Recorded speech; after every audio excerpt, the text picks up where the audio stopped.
The neck is composed of two main triangles, the anterior and posterior cervical triangles. The anterior triangle is bordered by the anterior border of the sternocleidomastoid laterally, the midline of the neck medially, and the mandible superiorly. Within the anterior triangle lie the suprahyoid and infrahyoid muscles of the neck, as well as the carotid sheath, containing the common carotid artery, internal jugular vein, and vagus nerve. The posterior cervical triangle is bordered by the posterior border of the sternocleidomastoid medially, the trapezius muscle laterally, and the middle third of the clavicle inferiorly, and contains the spinal accessory nerve. The cervical lymph nodes of the neck are divided into 6 levels. Level 1 nodes are the submental and submandibular nodes located in their respective triangles. The level 2 through 4 nodes are the upper, middle, and lower internal jugular nodes.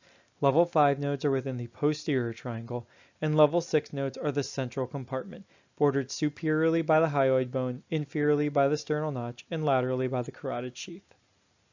Historically, a radical neck dissection involves removal of level 1 through 5 nodes and sacrificing the sternocleidomastoid, internal jugular vein, and spinal accessory nerve.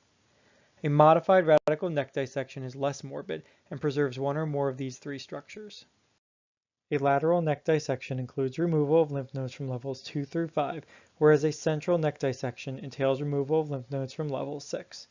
Clinically positive or biopsy-proven nodal metastases in well-differentiated thyroid cancer should be treated with a formal compartmental resection. Selective dissection of individual nodal mets or cherry picking is inadequate.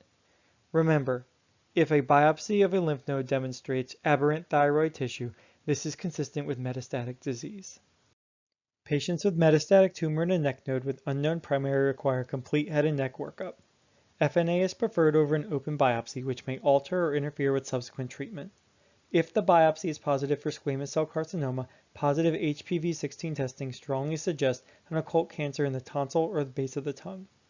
Workup can include EBV and HPV testing, CT PET scan, pan endoscopy with inspection of mucosal tissue, and tonsillectomy.